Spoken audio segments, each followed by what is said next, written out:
تطلع بيننا في الكواكب كالبدور بل وأشرف منه يا سيدي خير النبي. அடுத்தபடியாக ஈரோடு மண்டல ஜமாத்துல் உலமா சபையினுடைய செயலாளர் மௌலானா முகமது ஹபீஸ் தாவூதி ஹசரத் அவர்கள் நபிகளாரும் வணிகமும் என்கிற தலைப்பிலே 10 நிமிடங்களுக்கு மிகாமல் கருத்துரை வழங்குமாறு கேட்டுக்கொள்கின்றேன். அஸ்ஸலாமு அலைக்கும் வரஹ்மத்துல்லாஹி வபரகாத்துஹு. அழைக்கிற பொழுது 10 நிமிடத்துக்கு மிகாமல் என்று பணிக்கப்பட்டுள்ளதால் குறிப்பிட்ட நேரத்திற்குள் பேசி முடித்திட இன்ஷா அல்லாஹ் முயற்சிக்கிறேன். அல்ஹம்துலில்லாஹ். قال الله تعالى في القرآن العظيم رجال لا تلهيهم تجارة ولا بيع عن ذكر الله. وقال أيضا فإذا قضيت الصلاة فانتشروا في الأرض وابتغوا من فضل الله. صدق الله العظيم. قال نبينا صلى الله عليه وسلم التاجر الصدوق الأمين مع النبيين والصديقين والشهداء. وقال أيضا من غشنا فليس منا أو كما قال عليه الصلاة والسلام. எல்லா புகழும் அல்லாஹ் ஜல்ல ஷானுஹு தஆலாவிற்கே உரித்தாகட்டும். அல்லாஹ்வினுடைய அளப்பெரும் கிருபையினால் நபிகள் நாயகம் ஸல்லல்லாஹு அலைஹி வஸல்லம் அவர்கள் அகிலத்தில் அனைத்திற்கும் முன்மாதிரியானவர்கள் என்பதில் இருவேறு கருத்துக்கள் கிடையாது என்பதை நடுவரும் அதற்கு எனக்கு முந்தைய பேச்சாளருமான ஃபைசுர்-ரஹ்மான் ஹதரத் அவர்களும் மிக அழுத்தமாக பதிவு செய்திருக்கிறார்கள். உண்மைதான், உலகில் இஸ்லாம் பரவுவதற்கு மிக அடிப்படை காரணம் வியாபாரிகள்.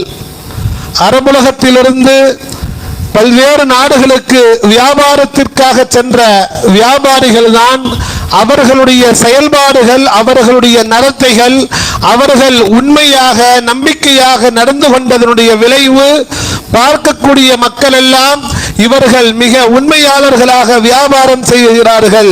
எனவே இப்படிப்பட்ட குணாதிசயமுடையவர்களாக நாமும் உருவாக வேண்டும் என்கிற ரீதியில் தான் உலகம் முழுக்க இஸ்லாம் பரவியது என்பதில் சந்தேகம் கிடையாது பெருமக்களே. ஆக வியாபாரிகளாக இன்று இருக்கக்கூடிய எல்லோருக்கும் நபிகள் நாயகம் ஸல்லல்லாஹு அலைஹி வஸல்லம் அவர்கள் சொன்ன ஒரே ஒரு நபிமொழி முத்தாய்ப்பானதாக இருக்கிறது. அத்தாதிரு சதுகுல் அமீனு, நம்பிக்கையான உண்மையான வியாபாரி. ஸல்லல்லாஹு அலைஹி வஸல்லம் மிக தெளிவாக பதிவு செய்கிறார்கள். வியாபாரி என்று சொன்னால் நாம விளங்கி வைத்திருக்கக்கூடிய வியாக்கியானம் அர்த்தம் என்பது வேறு, நபிகள் ஸல்லல்லாஹு அலைஹி வஸல்லம் தெளிவாக வழிகாட்டி தந்தது என்பது வேறு. உண்மையாளராக இருக்க வேண்டும், நம்பிக்கையாளராக இருக்க வேண்டும். ஸல்லல்லாஹு அலைஹி வஸல்லம் அவர்கள் 40 வயதில் நுபுவத்தை அடைந்த பொழுது அனைத்து மக்களையும் அழைத்து கேட்கிறார்கள், இந்த மலைக்கு பின்னால் ஒரு கூட்டம் உங்களை அழிக்க வருகிறது என்று சொன்னால் நீங்கள் நம்புவீர்களா என்று கேட்ட பொழுது அந்த கூட்டம் சொன்னது, அல் அமீன், நீங்கள் நம்பிக்கையாளர், அஸ்ஸாதிக், நீங்கள் உண்மையாளர், எனவே உங்களுடைய கருத்து உண்மைதான். சொன்னது யாருங்க? எல்லோரும் இஸ்லாத்தை ஏற்காதவர்கள். இஸ்லாம் என்பதே அதுவரை அறிமுகப்படுத்தப்படவில்லை. அவர்களை சார்ந்து வாழ்ந்தவர்கள், அவர்களோடு எல்லா விதமான விஷயங்களிலும் கொடுக்கல் வாங்கல் உள்பட அனைத்து நிலைகளிலும் நபிகளாரோடு இருந்தவர்கள். அவர்கள் சொன்ன வார்த்தை, நபி அவர்கள் உண்மையாளர், நம்பிக்கையாளர். இந்த நம்பிக்கையும் இந்த உண்மையும் யாரிடத்தில் வெளிப்பட வேண்டும் என்பதாக சொல்கிறார்கள், வியாபாரிகளிடத்தில் வெளிப்பட வேண்டும். இன்றைய காலகட்டத்தில் வியாபாரிகளுடைய சூழல் எப்படி இருக்கிறது? வியாபாரிகள்னா யாருங்க? நல்ல ஒரு பிசினஸ்மேனுக்கு என்ன அழகு? வாயை திறந்தா போய் பேசணும். அது எப்படி போய் பேசணும்? நம்புற மாதிரி போய் பேசணும். ஒரு பிசினஸ் இன்னைக்கு சீக்கிரமாக மேல வரணும், சீக்கிரமாக பணக்காரனாகணும், கோடீஸ்வரனாவது எப்படி என்பதாக நிகழ்ச்சி ஏற்பாடுகள் செய்யப்படுகிறது. அங்க என்ன மார்க்கெட்டிங் ஃபீல்ட்ல என்ன சொல்லி தராங்க? நீங்கள் பேச வேண்டும், மக்கள் நம்பும் விதமாக பேச வேண்டும். ஒன்றுமே இல்லாத பொருளையும் ஓஹோவென விற்பனையாகும் வகையில் பேச வேண்டும். இப்படி பேசினால்தான் பிசினஸில் நாம் முன்னேற நாம் பணக்காரனாக வசதியுடையவனாக மாற முடியும். இதுதான் இன்றைய பிசினஸ் உடைய ட்ரிக்ஸாக சொல்லித் தரக்கூடிய விஷயங்களாக இருக்கின்றன. ஆனால் நபிகள் ஸல்லல்லாஹு அலைஹி வஸல்லம் அவர்கள் உண்மையையும் நம்பிக்கையும் ஆழமாக விதைக்கிறார்கள். இன்னும் சொல்ல போனால், மிக சுருக்கமாக சொல்வதாக இருந்தால், வியாபாரம் செய்யக்கூடியவர், பேணுதலோடு நபிகள் ஸல்லல்லாஹு அலைஹி வஸல்லம் வழிகாட்டி தந்த, மார்க்கம் நமக்கு கற்றுத்தந்த வழிமுறையில் வியாபாரத்தை செய்யக்கூடியவர்கள். இவர்கள் ஒரு வகை. இன்னொருவர் ஸல்லல்லாஹு அலைஹி வஸல்லம் அவர்கள் காட்டி தந்த வியாபாரத்திற்கு முரணாக நடந்து கொள்ளக்கூடிய மனிதர்கள். இவர்கள் இரண்டாம் வகை. முதல் வகை சுவனவாதிகள், இரண்டாம் வகையினர் நரகவாதிகள். இவ்வளவுதான் சுருக்கம். நாம் பேணுதலாக அல்லாஹ் ரசூலை பயந்து நாம் வியாபாரம் செய்வோமேயானால் நாம் சுவனவாதி என்பதில் சந்தேகம் கிடையாது. எனவேதான் ஸல்லல்லாஹு அலைஹி வஸல்லம் சொல்கிறார்கள், யார் உண்மையாளராக நம்பிக்கையாளராக வியாபாரம் செய்வாரோ அவர் நாளை மறுமையில் நபிமார்களோடு சுஹதாக்களோடு உடனிருக்கக்கூடியவர்களாக இருப்பார்கள். எப்பேற்பட்ட அந்தஸ்து! நீங்கள் வியாபாரம் தான் செய்தீர்கள், நீங்கள் பள்ளிவாசல்களை கட்டி கொடுக்கவில்லை, நீங்கள் பள்ளிவாசலிலேயே ஏத்திகாஃப் இருந்து அதிகமாக நல்ல அமல்களை செய்திடவில்லை, மார்க்கெட்டில் நீங்கள் வியாபாரம் செய்கிறீர்கள், ஆனால் உண்மையாக இருப்பீர்களேயானால் அப்படிப்பட்டவர்களுக்கு அல்லாஹ் தரக்கூடிய அந்தஸ்து நாளை மறுமையில் மிக உயர்ந்த அந்தஸ்தை நபிமார்களோடு இருக்கக்கூடிய வாய்ப்பை வழங்குகிறான். பெருமக்களே, வியாபார பெருமக்களே, நாம் யோசிக்க கடமைப்பட்டிருக்கிறோம். வியாபாரத்தை பற்றி நபிகள் ஸல்லல்லாஹு அலைஹி வஸல்லம் கற்றுத்தந்த வழிமுறைகளில் மிக சுருக்கமாக சில விஷயங்களை பதிவு செய்கிறேன். மார்க்கெட் நிலை தெரியாத மனிதர்களிடத்திலே ஏமாற்றி விற்பது பெரும் பாவமாக இருக்கிறது. ஒருத்தர் புதுசா வியாபாரம் தெரியாம உள்ள வராரு, செய்யலாம் சொல்லிட்டு, அவருக்கு நம்ம மார்க்கெட்டுடைய நிலவரம் தெரியல. நம்ம என்ன நினைப்போம், அப்பாடா ஆடு சிக்கிடுச்சு, இன்னைக்கு முடிச்சு கட்டிடலாம். நம்மகிட்ட ஒருத்தன் வந்துட்டான், அவன் தலையில மிளகா அரைச்சிடணும், எப்படியாவது அவன் தலையில எல்லாத்தையும் தள்ளி பில்ல போட்டுடலாம். ஏன்னா அவனுக்கு தான் மார்க்கெட்டுடைய நிலவரம் தெரியாது அல்லவா. இன்னைக்கு நல்ல வாய்ப்பு கிடைத்திருக்கிறது. அப்படி நினைத்து வியாபாரம் செய்யக்கூடியவர்கள் இன்று ஏராளம். ஆனால் அப்படி செய்தீர்கள் என்று சொன்னால் அது பாவமாக, பெரும் பாவமாக இருக்கிறது பெருமக்களே. அது மட்டுமல்லாமல் ஹதீஸே குத்ஸியிலே அபூ ஹுரைரா ரலியல்லாஹு தஆலா அன்ஹு அவர்கள் அறிவிக்கிறார்கள், அன சாலிசு ஷரீகைனி, அல்லாஹ் தஆலா பேசுகிறான், நான் விற்பவர் வாங்குபவர், பையர் செல்லர் இருவருக்கு மத்தியில் மூன்றாமவனாக இருக்கிறேன். சொல்வது இறைவன். விற்பவரும் வாங்குபவரும் இஸ்லாமியரோ இஸ்லாமியர் அல்லாதவரோ என்பது பொருட்டல்ல. யாராக இருப்பினும் இருவருக்கு மத்தியில் மூன்றாமவனாக நான் இருப்பேன். எதுவரை தெரியுமா? மாலம் யகுன் அஹதுஹுமா சாஹிபஹு, இருவரில் ஒருவர் மற்றொருவரை ஃபைதா கானஹு, ஏமாற்றாத காலம் வரை, ஒருவர் ஏமாற்றாத காலம் வரை நான் மூன்றாமவனாக இருப்பேன். அந்த மூன்றாமவனாக இருப்பதனுடைய பொருள் என்ன தெரியுமா? அந்த வியாபாரத்தில் இறைவனுடைய பரக்கத் உதவி கிடைக்கும். அந்த வியாபாரத்தின் மூலம் நமக்கு செழிப்பு கிடைக்கும். இன்னைக்கு என்ன செய்யறோம்? கல்லா நிரம்புகிறது மாலை பொழுதிலே, இரவு பொழுதிலே. ஆனால் அடுத்த நாள் பணம் இல்லை, கொடுக்க வேண்டியவங்களுக்கு கொடுப்பதற்கு பணம் இல்லை, பணம் போதவில்லை, பற்றாக்குறையாக இருக்கிறது, சம்பாதிக்கிறோம், ஏதோ ஒரு வகையில் செலவழித்து விடுகிறது. எனவே மிகுந்த கவலை கொள்கிறோம், எவ்வளவோ ஓடுகிறோம், முயற்சிக்கிறோம், நம்முடைய பணம் நம்மிடத்தில் தங்கவில்லை. காரணம், நம்முடைய வியாபாரத்திலே இருவருக்கு மத்தியில் எப்படியாவது ஏமாற்றி நாம் பிழைக்க வேண்டும் என்று கருதுகிறோம். இதுதான் மிக மோசமான தன்மையாக, குணங்களாக இருக்கின்றன. அது மட்டுமல்லாமல் எடையில் மோசடி செய்வது அறவே மார்க்கம் தடுத்திருக்கிறது. இன்னைக்கு எங்க போனாலும், அது மீன் மார்க்கெட்டாக இருக்கட்டும், காய்கறி மார்க்கெட்டாக இருக்கட்டும், எந்த கடைகளுக்கு மார்க்கெட்டுக்கு போனாலும் எடைகளில் மோசடி செய்பவர்களாக இருக்கிறார்கள். அதே போல பொருள்களில் மோசடி செய்பவர்களாக, தரமற்ற பொருள்களை தரமான பொருள் என்பதாக சொல்லி விற்பனை செய்யப்படுகிறது. உதாரணமாக, ஒரு செருப்பு கடைக்கு போய் செருப்பு வாங்க போறோம். வியாபாரி என்ன வியாபாரம் செய்கிறார்? ஏங்க, எனக்கு வந்தது 258 ரூபாய்க்கு, நான் உங்களுக்கு 260 ரூபாய்க்கு கொடுக்கிறேன், 2 ரூபா லாபத்துக்கு கொடுக்கிறேன், அதையும் நீங்க கம்மி பண்ணி கேட்கறீங்களே.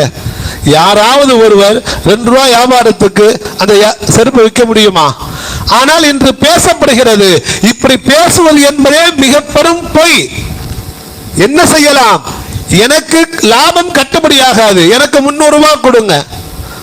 நீங்கள் வாங்கிய விலையை வாடிக்கையாளரிடம் சொல்ல வேண்டும் என்பது கட்டாயமே கிடையாது. உங்களுக்கு பர்ச்சேஸுடைய ரேட் ஒன்று இருக்கும். 258 ரூபாய்க்கு செருப்பு வாங்கினீங்க, 350 ரூபாய்க்கு விற்கிறீங்க, தாராளமாக விற்கலாம், தடை இல்லை. ஆனால் அந்த உங்களுக்கு வந்த விலையை சொல்லி, அது பொய்யாக சொல்லி விற்பனை செய்யும் பொழுது அது மிக பெரும் பாவமாக அமைந்து விடுகிறது. எனவே நம்முடைய வியாபாரத்திலே எனக்கு கட்டுப்படியாகவில்லை, எனக்கு கட்டுப்படியாக கூடிய விலையை நீங்கள் தாருங்கள் என்பதாக சொல்லி கேட்பதில் எந்த விதமான தவறும் கிடையாது. அதே போல மன் ரஷனா ஃபலைஸ மின்னா என்பதாக நபிகள் நாயகம் ஸல்லல்லாஹு அலைஹி வஸல்லம் சொல்கிறார்கள். யார் நம்ம ஏமாற்றுகிறானோ அவன் நம்மை சார்ந்தவனே அல்ல. ஒரு வியாபாரம் என்பதாக நாம் நினைக்கிறோம், எனக்கும் அவனுக்குமானது என்பதாக. எனக்கும் அவனுக்குமானதல்ல, எனக்கும் அல்லாஹ்வுக்குமானது வியாபாரம். நான் சாப்பிடக்கூடிய உணவு ஹலாலானதாக இருக்க வேண்டும். அல்லாஹ் என்னுடைய வாழ்க்கையில் பரக்கத்துகளை நிரம்ப தர வேண்டும் என்று சொன்னால் நம்முடைய வியாபாரம் அல்லாஹ்வுக்கு பயந்ததாக, ஏமாற்றம் இல்லாததாக இருக்க வேண்டும். இன்னும் சொல்ல போனால் நபிகள் நாயகம் ஸல்லல்லாஹு அலைஹி வஸல்லம் அவர்கள் 25 வயதிலே 40 வயது ஹதீஜா அம்மையார் அவர்களை திருமணம் செய்கிறார்கள். திருமணம் செய்தவருடைய பின்னணி என்ன? அவர்கள் மிகப்பெரிய கோடீஸ்வர பெண்மணியாக ஹதீஜா அம்மையார் இருக்கிறார்கள். ஹதீஜா அம்மையாருடைய பெரும் செல்வத்தை, பெரும் வியாபார பொருட்களை, சரக்குகளை எல்லாம் வெளிநாடுகளுக்கு கொண்டு சென்று நம்பிக்கையாக, உண்மையாக வரவு செலவுகளை கொண்டு வந்து ஒப்படைக்கிறார்கள். அதை பார்த்த பொழுது ஹதீஜா அம்மையார் அவர்கள், இதுவரை இப்படிப்பட்ட ஒரு நபரை நான் கண்டதில்லை, என்னிடத்திலிருந்து கொண்டு போன பொருட்களை எல்லாம் மிக நேர்த்தியாக, எந்த விதமான பிழைகளும் இல்லாமல் கொடுக்கல் வாங்கலிலே நேர்மையாக நடந்து கொண்டதால் இப்படிப்பட்டவரை என்னுடைய வாழ்க்கை துணையாக நான் தேர்வு செய்கிறேன் என்பதாக ஹதீஜா அம்மையார் அவர்கள் தேர்வு செய்திருக்கிறார்கள். எனவே நபிகள் ஸல்லல்லாஹு அலைஹி வஸல்லம் அவர்கள் மிகச் சிறந்த வியாபாரியாக வாழ்ந்து காட்டியிருக்கிறார்கள். அவர்களுடைய வாழ்க்கை நம் சமூகத்துக்கு பாடமாக இருக்கின்றன. ஆனால் இன்றைய காலகட்டத்திலே வியாபாரம் என்பதும் வியாபாரிகள் என்பதும் எல்லா நிலைகளிலும் வாக்கை தவறக்கூடியவர்களாக இருக்கிறார்கள். ஸல்லல்லாஹு அலைஹி வஸல்லம் ஒரு ஹதீஸிலே சொல்லி காட்டுகிறார்கள், ஆயத்துல் முனாஃபிகி ஸலாஸுன், நயவஞ்சகர்களுடைய அடையாளங்கள் 3. இதா ஹத்தஸ கதீப. இது நயவஞ்சகர்களுடைய அடையாளம் என்பதாக ஸல்லல்லாஹு அலைஹி வஸல்லம் சொல்றாங்க. இப்ப நாம ஒரு யோசிச்சு பார்ப்போம், வியாபாரிகளுடைய அடையாளங்கள் 3 என்பதாக. சும்மா நடைமுறையில என்ன இருக்குதுங்கிறது தெரிஞ்சுக்கிறதுக்காக. இதா ஹத்தஸ கதீப, பேசினால் பொய் பேசுவான். இன்னைக்கு வியாபாரி என்ன பண்றான்? பேசினா பொய் தான் பேசுகிறவர்களாக இருக்கிறார்கள். வைதா வஅத அக்லஃப, வாக்குறுதி கொடுத்தால் சரக்கு வந்துருச்சு, அடுத்த வாரம் ஒரு 7 நாள் பில் தந்துடுறேன், பணம் வாங்கிக்கலாம்னு சொல்றோம். ஆனா 7 நாள் பணம் கொடுக்கறோமா, அடுத்த வாரம் வரும் பொழுது, ஏப்பா உன் சரக்கு விற்கவே இல்லை, அப்படி இருக்குது, நீ அடுத்த வாரம் வாப்பா. சரக்கு எடுக்கிற பொழுது நீ 7 நாளில் பணம் தருவதாக சொன்னாய், ஆனால் காலம் கடந்து விட்டால் அந்த பொருள் விற்காவிட்டாலும் கூட பணம் கொடுப்பது உன்னுடைய கடமை. பொருள் எடுக்க வேணா எடுத்துட்டு போ 7 நாள் கழிச்சு. ஆக இப்படி வாக்குறுதி கொடுத்து அதற்கு மாற்றம் செய்வதும், நம்பிக்கையாக இருந்தால் அந்த நம்பிக்கையிலே மோசடி செய்யக்கூடியவர்களாக இருக்கிறார்கள். எத்தனையோ வியாபாரிகள் பணம் லட்சக்கணக்கிலே, கோடிக்கணக்கிலும் கூட கொடுக்கல் வாங்கலில் 10 ஆண்டு காலம் 20 ஆண்டு காலம் தொழில் செய்தவர்கள் ஒரு கட்டத்திலே மொத்தமும் இழந்தவர்களாக கையறு நிலையிலே வாழ்ந்து கொண்டிருப்பவர்கள் ஏராளம் இருக்கிறார்கள். ஆக ஆனால் இன்னொரு விஷயம் தெரியுமா, இப்படி ஏமாற்றியவர்கள் பார்த்தீங்கன்னு சொன்னா நம்ம பள்ளிவாசல்ல முதல் சஃப்ல வந்து நல்லா தொழுவாங்க, தாடி பெருசா வச்சிருப்பாங்க, இப்படியும் இருக்கிறார்கள். அல்லாஹ் பாதுகாப்பானாக. வெளி தோற்றத்திலே அல்லாஹ்வுடைய தொடர்பிலே நல்லவர்களாக காட்டிக்கொள்வதும், மக்களுக்கு மத்தியிலே வணிகத்திலே வியாபாரங்களிலே கொடுக்கல் வாங்கலிலே மோசடி செய்வதுமாக இருக்கக்கூடியவர்களுடைய எந்த விதமான அமல்களும் ஒப்புக்கொள்ளப்படாது என்பது மார்க்கம் நமக்கு வழிகாட்டுகிறது. பெருமக்களே, இன்னும் சொல்ல போனால், சுருங்க சொன்னால், உலகம் முழுக்க இஸ்லாம் பரவுவதற்கு வியாபாரிகள் காரணம் என்றால் அந்த இஸ்லாம் கூறக்கூடிய வியாபார போதனைகளை மக்கள் வெளிப்படுத்தியதுதான் இஸ்லாம் இஸ்லாத்தினுடைய போதனைகள் தான் மக்களிடத்திலே பெரும் தாக்கத்தை ஏற்படுத்தின. எனவே அல்லாஹ் ஜல்ல ஷானஹு தஆலா நம் எல்லோரையும் நல்ல உண்மையான நம்பிக்கையான வியாபாரிகளாக ஆக்கி அருள்வானாக. நம்மிடத்தில் உள்ள பிழைகளை எல்லாம் மன்னித்து வரும் காலங்களிலே நல்லவர்களாக, நல்ல முறையில் வியாபாரம் செய்யக்கூடியவர்களாக, உண்மையை பேசக்கூடியவர்களாக, நம்பிக்கையை நிலைநாட்டக்கூடியவர்களாக அல்லாஹ் ஆக்கி அருள்வானாக. வாஹிரு தஅவானா அல்ஹம்துலில்லாஹி ரப்பில் ஆலமீன். அல்ஹம்துலில்லாஹ். நபிகளாரும் வணிகமும் என்கிற தலைப்பிலே அருமையானதொரு கருத்துரையை வழங்கி இருக்கிறார்கள் மௌலானா ஹபீஸ் தாவூதி ஹஜ்ரத் அவர்கள். இன்றைய சூழலிலே வியாபாரம் செய்கிறவர்கள் மார்க்கம் சொன்ன முறை பிரகாரம் தங்களுடைய வியாபாரத்தில் நேர்மையாக நாணயமாக நடந்து கொண்டார்கள் என்று சொன்னால், ஒரு பக்கம் வியாபாரத்திலே பரக்கத்தும் அபிவிருத்தியும் ஏற்படுவதோடு மட்டுமல்லாமல் நாம் செய்கிற அந்த வியாபாரமே ஒரு மாபெரும் இஸ்லாமிய அழைப்பாக மாறும் என்பதிலே சந்தேகமில்லை. எனவே வியாபாரிகளுக்கு பெருமான் நபி ஸல்லல்லாஹு அலைஹி வஸல்லம் அவர்கள் வழங்கியிருக்கிற அழகான வழிகாட்டுதல்களை எல்லாம் நமக்கு முன்னாலே எடுத்து வைத்தார்கள். உண்மையை சொல்லி பொருளை விற்பனை செய்ய வேண்டும், அளவை சரியான முறையிலே அளந்து நிறுத்தி கொடுக்க வேண்டும், ஏமாற்றி மோசடி செய்யக்கூடாது, ஹராமான பொருளை விற்கக்கூடாது, ஹலாலான முறையிலே நம்முடைய சம்பாத்தியம் அமைய வேண்டும் என்பதெல்லாம் பெருமானார் நமக்கு காட்டியிருக்கிற வழிமுறைகள். அந்த அடிப்படையில் தான் பெருமானாருடைய மறைவுக்கு பின்னால் உலகமெங்கிலும் சென்ற சஹாபாக்கள் வியாபாரம் செய்தார்கள். அந்த வியாபார நிலைகளை பார்த்து மக்கள் இஸ்லாத்துக்கு வந்தார்கள் என்பது வரலாறு. ஜரீர் இப்னு அப்துல்லா அல் பிஜலி ரலியல்லாஹு அன்ஹு அவர்கள் நபிகள் பெருமான் ஸல்லல்லாஹு அலைஹி வஸல்லம் அவர்கள் காட்டி தந்த வியாபார வழிகாட்டுதலுக்கிணங்க தங்களுடைய பொருள்களை விற்பனை செய்கிற போது அதில் ஏதாவது குறை இருக்குமே ஆனால் அந்த குறையை சொல்லி விற்பார்கள் என்று நாம் வரலாற்றிலே பார்க்கின்றோம். ஏனென்றால் ஹதீஸிலே நபிகள் பெருமான் ஸல்லல்லாஹு அலைஹி வஸல்லம் அவர்கள் சொல்வார்கள், லம் யுனப்பிஹ் அலைஹி லம் யஸல் ஃபீ மக்தில்லாஹ்.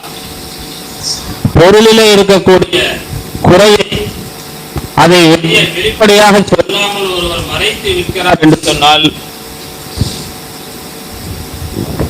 அவர் அல்லாஹு தஆலாவினுடைய கோபத்திலேயே இருப்பார் என்கிற ஹதீஸை நினைவு கூறும் விதமாக அன்னலாருடைய வியாபார முறை இருந்தது. அவருடைய வரலாற்றிலே ஒரு மிக சிறந்த ஒரு நிகழ்ச்சியை பதிவு செய்வார்கள். இமாம் நவவி ரஹ்மத்துல்லாஹி அலைஹி அவர்கள் தங்களுடைய முஸ்லிம் ஷரீஃபினுடைய விளக்க உரையிலே அதை குறிப்பிடுகிறார்கள். ஒரு தடவை ஜரீர் இப்னு அப்துல்லா ரலியல்லாஹு அன்ஹு அவர்களுக்கு ஒரு குதிரை தேவைப்படுகிறது. தன்னுடைய பணியாளரை சந்தைக்கு அனுப்பி வைத்து ஒரு நல்ல குதிரையை வாங்கி வர சொல்லுகிறார்கள். பணியாளர் சந்தைக்கு செல்கிறார். குதிரை வியாபாரிகளிடத்திலே அவர் குதிரைகளை நோட்டமிட்டு தனது எஜமானருக்கு பொருத்தமான ஒரு குதிரையை அவர் தேர்வு செய்கின்றார். அந்த குதிரையையும் குதிரையினுடைய உரிமையாளரையும் ஜரீர் இப்னு அப்துல்லா ரலியல்லாஹு அன்ஹு அவர்களிடத்தில் அழைத்து வந்து சொல்கின்றார், ஹஜ்ரத் அவர்களே, இந்த குதிரை உங்களுக்கு பொருத்தமான குதிரையாக தெரிகிறது, தாங்கள் இந்த குதிரையை விலை பேசி வாங்கிக் கொள்ளுங்கள் என்று சொல்கின்றார். குதிரையினுடைய உரிமையாளரிடத்திலே கேட்பார்கள், ஜரீர் ரலியல்லாஹு அன்ஹு, குதிரை என்ன விலைக்கு நீங்கள் விற்பனை செய்கிறீர்கள் என்று. அவர் சொல்வார், இந்த குதிரை 300 திர்ஹம் என்று சொல்வார். உடனே அந்த குதிரையை பார்வையிடுவார்கள். அந்த குதிரையை பார்த்ததுக்கு பின்னாலே அவர்கள் கேட்பார்கள், குதிரைக்கு 300 திர்ஹம் என்று சொல்கிறீர்கள், 400 திர்ஹத்துக்கு எனக்கு தருவீர்களா என்று கேட்பார்கள். உடனே அவருக்கு சந்தோஷம், ஏன்னா அவரே 300 திர்ஹத்துக்கு தர சம்மதிச்சிட்டார். 400 தானே, தாராளமாக தருகிறேன் என்று அவர் சொன்ன போது மீண்டும் அந்த குதிரையை பார்க்கிறார்கள். அதனுடைய உடல் அமைப்பை உற்று நோக்குகிறார்கள். கேட்கிறார்கள், 500 திர்ஹத்துக்கு இந்த குதிரை எனக்கு விற்கிறீர்களா என்று கேட்கிறார்கள். தாராளமாக சம்மதிக்கிறேன் என்று அவர் சொல்லுகின்றார். மீண்டும் அந்த குதிரையை ஆய்வு செய்கிறார்கள். உடல் உறுப்புகளை எல்லாம் பார்வையிடுகிறார்கள். 600 திரகத்துக்கு தர சம்மதமா என்று கேட்கிறார்கள். அவர் தாராளமாக சம்மதிக்கிறேன் என்கிறார். மீண்டும் அந்த குதிரையை சுற்றி பார்த்து விட்டு நான் 700 திரகம் தருகிறேன் என்கிறார்கள். அவர் கண்டிப்பாக தாருங்கள் என்று கேட்கிறார். மீண்டும் அந்த குதிரையை அவர் பார்க்கிறார், தொட்டு தடவி பார்க்கிறார். பார்த்துவிட்டு ஹஜ்ரத் கேட்டார்கள், 800 திரகத்துக்கு நான் வாங்கிக் கொள்ளட்டுமா என்று கேட்டார்கள். அவருக்கு மகிழ்ச்சி தாழவில்லை. தாராளமாக வாங்கிக் கொள்ளுங்கள் என்று சொல்ல உடனே 800 திரகத்தை எடுத்து கொடுத்து விட்டு குதிரையை வாங்கிக் கொள்கிறார்கள். சந்தோஷத்தோடு அவர் திரும்பி செல்கின்றார். அவர் போன உடனே அந்த பணியாளர் கேட்கிறார், உங்களுக்கு என்னங்க ஆச்சு? குதிரையினுடைய சொந்தக்காரரை 300 திரகத்துக்கு தரதுக்கு சம்மதிச்சிட்டாரு. அப்படி இருக்கும்போது நீங்க 800 திரகம் கொடுத்து வாங்கி 500 திரகத்தை உங்களுக்கு நீங்களே நஷ்டமாக்கி கொண்டீர்களே, என்ன காரணம் என்று கேட்டபோது ஜரீர் இப்னு அப்துல்லா அல் பிஜலி ரலியல்லாஹு அன்ஹு அவர்கள் சொல்லுவார்கள், நாம் சிந்திக்க வேண்டிய விஷயம் அதுதான். கண்மணி நாயகம் ஸல்லல்லாஹு அலைஹி வஸல்லம் அவர்களிடத்திலே நான் முதலிலே இஸ்லாத்தை தழுவ வந்த சமயத்தில் தொழுகையை நான் சரியாக நிறைவேற்ற வேண்டும், ஜகாத்தை நான் கணக்கிட்டு முறையாக கொடுக்க வேண்டும், எல்லா முஸ்லிம்களுக்கும் நான் நலவை நாட வேண்டும் என்று அவர்கள் என்னிடத்திலே உடன்படிக்கை செய்ய சொன்னார்கள். அவ்வாறே நான் உடன்படிக்கை செய்து கொடுத்துதான் இஸ்லாத்தை தழுவி இருக்கின்றேன். அன்றிலிருந்து இன்று வரைக்கும் நான் யாருக்குமே பாதிப்பை ஏற்படுத்துகிற விதத்திலே நான் நடக்கவே இல்லை. இந்த குதிரையினுடைய விற்பனையாளருக்கு இந்த குதிரையினுடைய சரியான விலை தெரியவில்லை. தான் 300 திரகத்துக்கு அவர் விற்பதற்கு சம்மதித்திருக்கிறார். எனக்கு குதிரைகளுடைய விஷயத்திலே நல்ல அனுபவம் உண்டு. அந்த அனுபவத்தின் அடிப்படையிலே நான் பார்த்தபோது இந்த குதிரை 800 திரகத்துக்கு விலை தகுமானம் உள்ளதா இருந்தது. அப்படி இருக்க நான் அவர் சொன்னதுக்காக வேண்டி 300 திரகம் கொடுத்து வாங்கினேன்னு சொன்னா நபி ஸல்லல்லாஹு அலைஹி வஸல்லம் அவரிடத்துல நான் செய்து கொண்ட உடன்படிக்கையை நான் முடித்தவனாக ஆகிவிடுவேன் அல்லவா? எனவேதான் என்னுடைய கணிப்புக்கு அந்த என்ன தகுதி பெற்றதோ அந்த விலையை கொடுத்து வாங்கினேன் என்று பதில் சொன்னார். நபி ஸல்லல்லாஹு அலைஹி வஸல்லம் அவர்கள் எப்படிப்பட்ட வியாபாரிகளை உருவாக்கி இருக்கிறார்கள் பாருங்கள். இது போன்ற வியாபாரிகளுடைய வியாபாரத்தை பார்த்துதான் மக்கள் இஸ்லாத்துக்கு வந்தார்கள் என்பதை நாம் வரலாற்றை வாசிக்கிற போது தெரிந்து கொள்ள முடியும். எனவே அத்தகைய வியாபாரத்துக்கான வணிகத்துக்கான வழிகாட்டுதல்களை வியாபாரிகள் ஒவ்வொருவரும் கடைபிடிப்பார்களேயானால் அது அவர்களுக்கு அற்புதமான இஸ்லாமிய அழைப்பாக மாறிவிடும். எண்ணற்ற பரக்கத்துகளுக்கும் அது காரணமாகிவிடும், பல்வேறு பிரச்சனைகளுக்கும் அது தீர்வாகிவிடும் என்பதை தங்களுக்கே உரித்தான கோணத்திலே அழகான முறையிலே சொல்லி அமர்ந்திருக்கிற ஹஜ்ரத் அவர்களுக்கு நன்றி தெரிவித்துக் கொண்டு